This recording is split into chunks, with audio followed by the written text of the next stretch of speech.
You're listening and watching to a very special podcast. Alright, guys, I got for you a very, very new chapter of Tilda. Boy, are things gonna get crazy? Or what?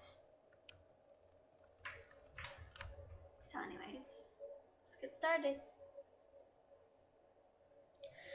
Tilda and the rest were keeping up with Captain Levi. Levi was really fast. Hey! Captain! You're moving so fast. I don't think I can keep up. Tilda called out. You should try exercising more.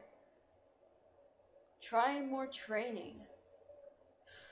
Honestly, don't you know that some of you need to get a little more stronger and be a man?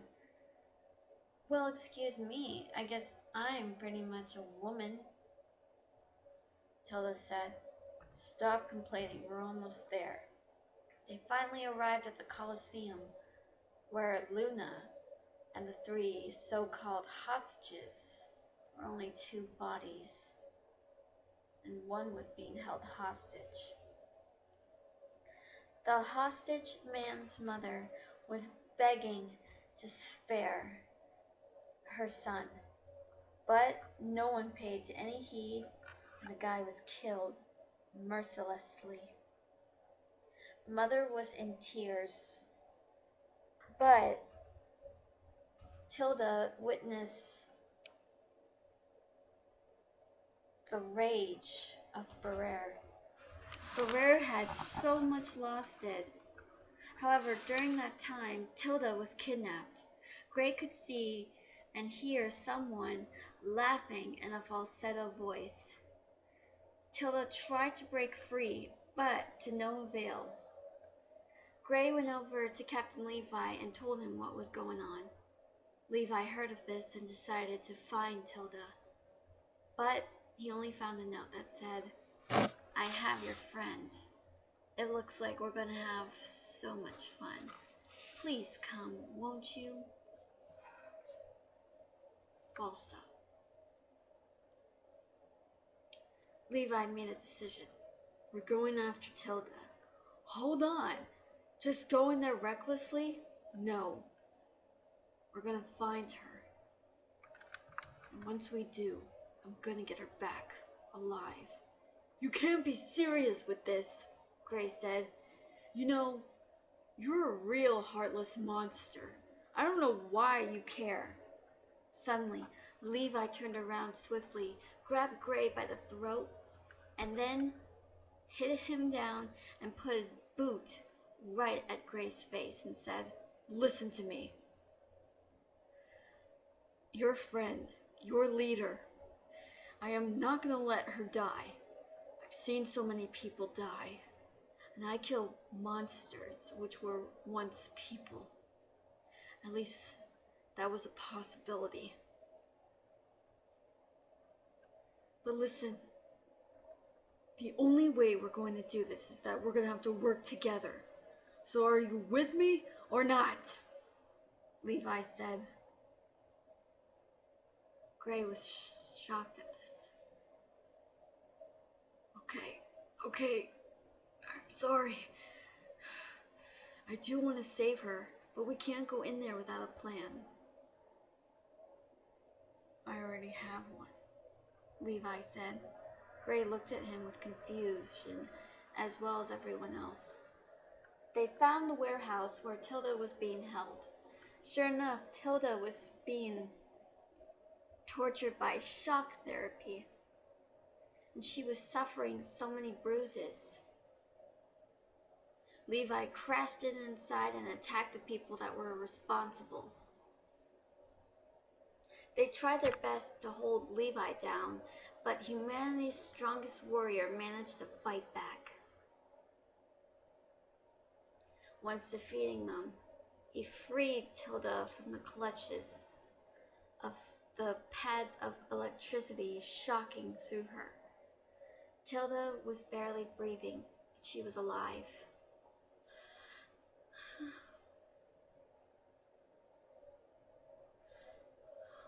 Captain Levi, You all came to save me, Tilda said. Of course we did. Now come on. Listen to me, Levi. I want to tell you. Forget about that. We need to get out of here, Levi said. No, we don't. Tilda said, we're going to go find Falso and we're going to end this. Now. She said, why? Levi said, you saw what he did to me. I am not going to let him get away with this. He killed my parents. He took away my sister. He tortured my nieces. Now he's going to pay for what he did to me too. And so what? You're going there by yourself? Captain Levi said. Tilda laughed. It wasn't a humorous laugh, but it was just a bitter one. Then she said, there's a reason. What you don't know what it's like for me. You forget. You don't know me, Captain, sir. Tilda said, I am not letting you go by yourself. Not ever. Levi said, oh, really? Tilda said, but there was a big wave over her, as if she was ready to let it drop. The others looked terrified. Only Levi managed to stay calm.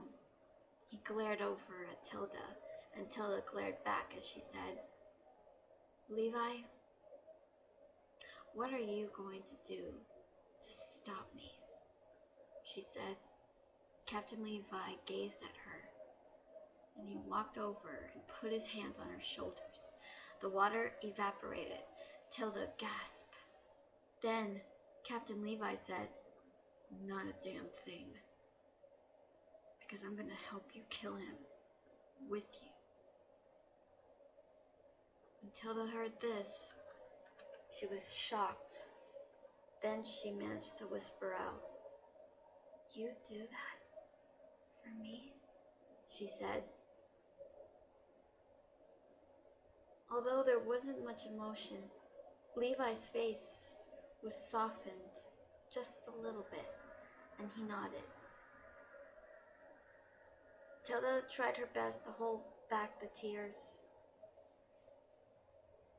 She clutched Levi's arms, and then she embraced him. Oh, thank you, she said through her tears. Thank you, Captain. Thank you. Nobody's ever said that to me before. Nobody. Thank you. Enough crying. We have an enemy to take down. Together. Levi said. Suddenly, Tilda stepped back, and she did the military salute from the military of the scouts and the military police and the garrisons, and she said, yes, sir. Then she laughed and said, sorry, I actually learned that from you, she said. Once there, they confronted Falso.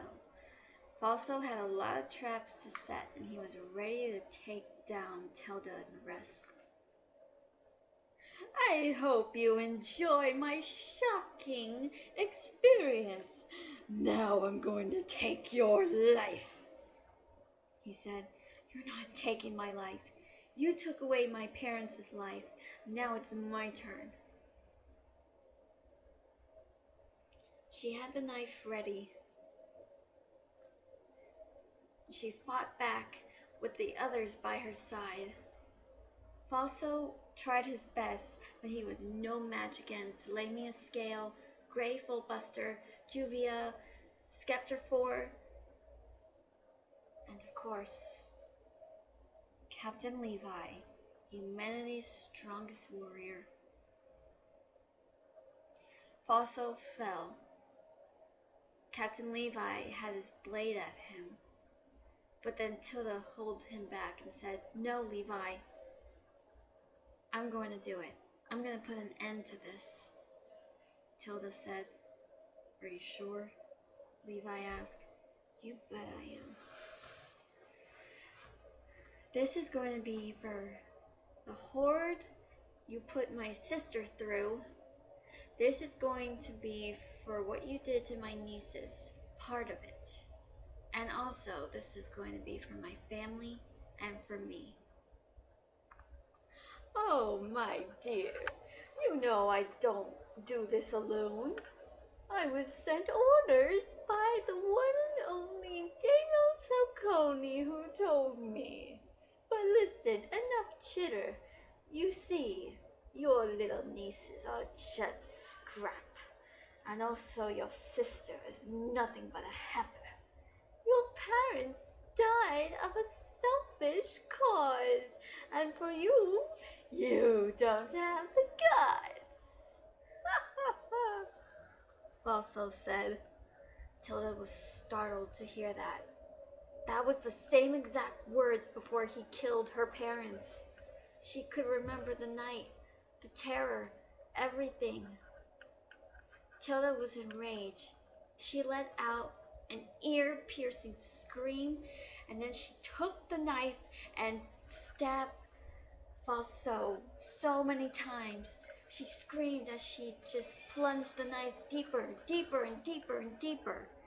And when it was over, Tilda could see the blood on her hands. When she realized what she had done, she began to scream. And she screamed and screamed.